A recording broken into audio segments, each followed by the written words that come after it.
better subscriber dem. So na this style na im be the style wey we wan cut today. So in order for you to know the wideness of the down, how e go wide reach, na for you to divide your hip measurement by 2, then you add am 2 inches wey you go use take sew am. Now when I don divide my own, I come get 18 inches, then I come add am extra 2 inches. As I add am extra 2 inches, e come become 20. So as I fold this cloth like this now, na 20 into 2 na I fold am. If you open am, e go come give you 40, because the hip measurement when I dey work with na 36. Na im make am be say when I divide am finish, e give me 18 plus 2 inches when I come add am, e come be 40 inches. So na the way when I use get the wideness of the down be that. When I don take the measurement of the down, the next thing when I do na to take my full length. The full length when I dey work with na the full length of the material. The full length of the material na 60. And after that one, I come take my armpit measurement. My armpit na 8 inches. Then from there to my bust point na 10 inches. For my waistline, I dey like use 14 inches for my waistline. Then my under bust I use 13. But because say the under bust na 13, I come use 15 for the waist. Then after that one, I come take my hip measurement as 23 inches. See as I come dey do am now. This time now na the shoulder I wan take. When you don measure the person shoulder finish, the shoulder wey you get, you divide am by 2, you place am like this. Then that shoulder wey you measure, you go divide am by 2 again, you minus 1. So now anything wey you measure for your armpit, na you go measure for this part.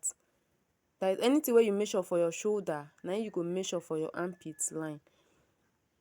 So like this now, na 8 inches be this. I come divide am into 2. I come take half inch go inside as you see me wey I dey do. I come connect am like this. The reason why I take that half inch go inside like that na so that the front, your armpit side for the front no go dey fold. Na im make me do am like that. Now when I don do like that, the neck for the front, I come use 3 inches for the wideness. Then for the depth, that is the deepness of the, for the deepness, I come use 3 inches too. So I use 3 by 3 inches for the neck side. Now when I don do that one finish, the thing when I dey try explain for here be say I later use 3.5 instead of 3, because I go use half inch take hold am when I dey sew. Now for the neck depth, I use 3.5 inches instead of 3 when I first talk. So na 3.5 inches na im I use for there. Now when I don do that one finish, I come my bust measurement side. I come divide my bust measurement by 4.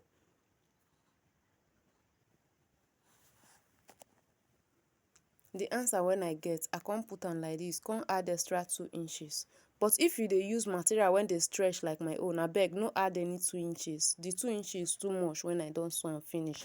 So if na material when dey draw na you dey use, just add only 1 inch sewing allowance. So for the under bust, I divide my under bust by 4. Then come still add am 1 inch for sewing allowance. Then for my waist, I still divide am by 4, mark am, come add extra 2 inches for sewing allowance. But no forget wetin I talk o. Say if na the draw material you dey use, no add 2 inches, add only 1. But if you dey use material wey no dey draw, you fit add 2 inches. The same thing now I do for the hip side. I just divide my hip measurement by 4, come add am extra 2 inches sha. Then after this one, I come dey connect the line dem. Come dey draw the line dem together.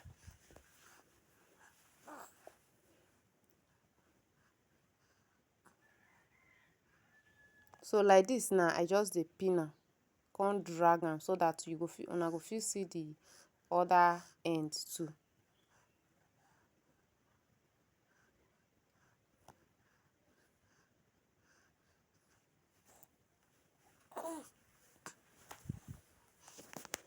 Now when I don do finish, na just for me to connect from the hip line, so I just connect am together go reach the hemline for the down part.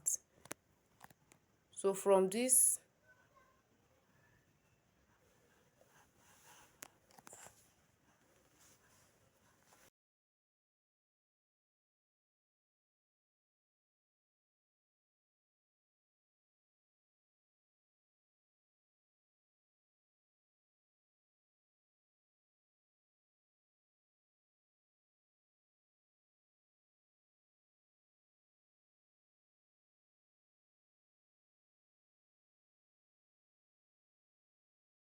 now when I cut am finish, the next thing wey I do na to measure from shoulder to my under bust measurement wey be 13 inches. So then from that my under bust wey be 13 inches, I come count 3 inches come down.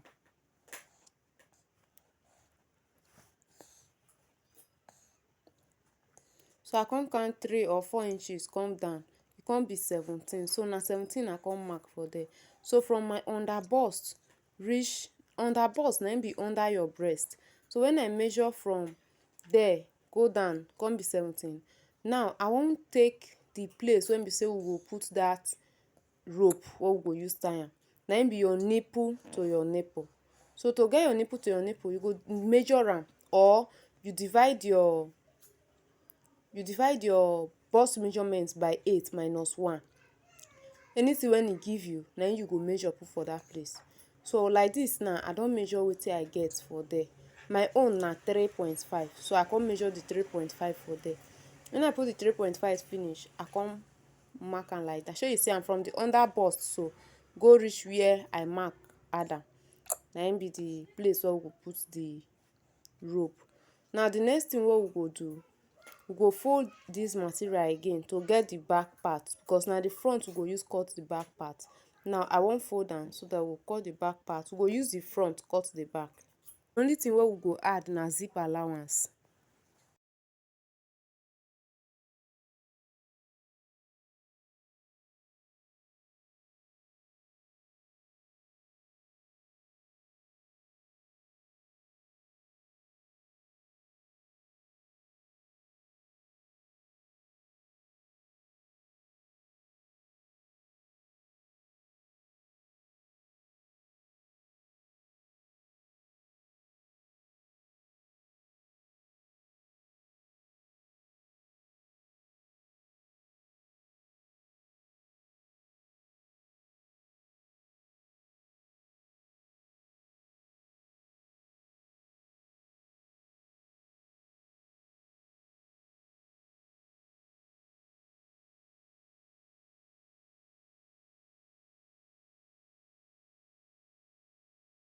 So to get the back neck depth, that is the neck, the deepness of the neck for the back, I use 1 inch. Then for the wideness, I use 3.5. And after that one, the thing I will do again na to cut am. Remember the slant now ½ inches, because we dey cut am direct for our cloth. So that same thing when I do before for the front, I wan repeat am again so that una go really understand wetin I do. So like this now, and this time we go cut that place where we go put rope, the front and the back together, so that the two place go fit rhyme. So wetin I dey do for here now, just dey try make sure say the front and the back I arrange am together well, so that no one wey go shift. Now when I don arrange am finish, I come measure that 17 inches. So the first one na my under bust measurement wey be 13. Now from that 13, I come count 4 inches come down, e come be 17. Now for that 17, so you see am say na 17 abi, I come divide am by 2. That is I come take my waist measurement from there. Now you come see am say e dey 2 2. Now I come divide my bust measurement by 8 minus 1. I come mark wetin I get for there. Na im be your nipple to nipple. Now when I don mark am like this, I come join am together as you dey see me dey do. I come use my finger hold the front and the back together like this. Come use my scissors cut small of that line when e be say I mark so. So when I don cut am like this, so that I go fit get small hole when be say I go use take cut am. Shey you see as I come dey take cut am now, because I don get small tiny hole for there already. Now when I go come cut am like this, I come cut am end for where my two line dey. I don get am. So like this now, I don cut the front and the back together.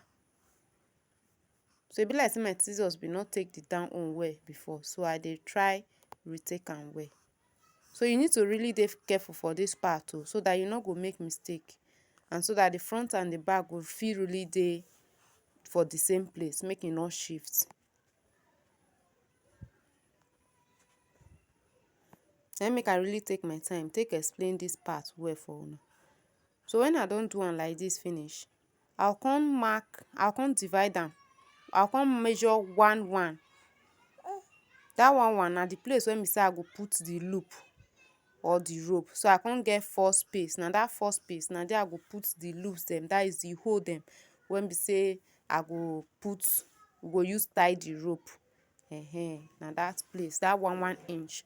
So I go just measure am 1 inch for the both side. Then you can use your scissors take notch am.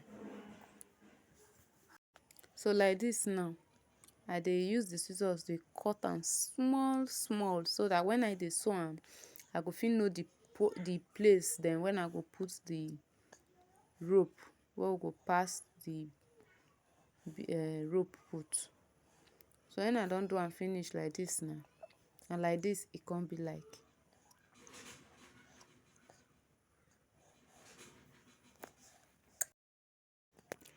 So now like this e go come be o. When you don do finish, na just for you to join the shoulders together.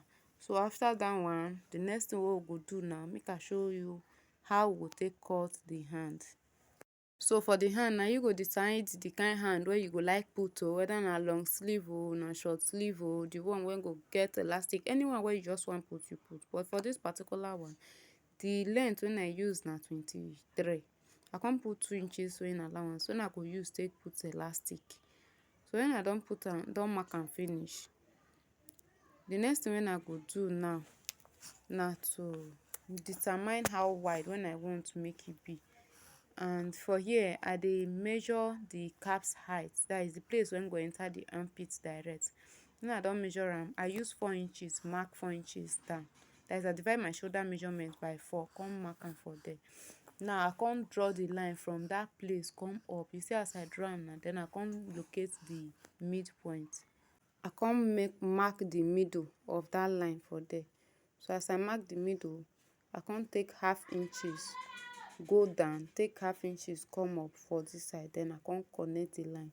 So the next thing when I go do now na to cut am. So when you don cut am finish, the next thing you go do na just to place this one to use and cut the second hand. When you don do like that, e don finish. Thank you well as you take your time take watch this video come reach this time. Abeg, if this na your first time wey you dey see my channel, abeg make you subscribe and make you still share this video so that more people go still see am too. Now this one go help you to take dey recommend my videos give other people dem. Thank you well as you take your time take watch am. If you be return subscriber, thank you well as you take come back come watch my video. I love all of una do well. For our next video, I go show una how I go take sew this dress together. Una do well as una take una time watch this video. Thank you well. Bye. I love una.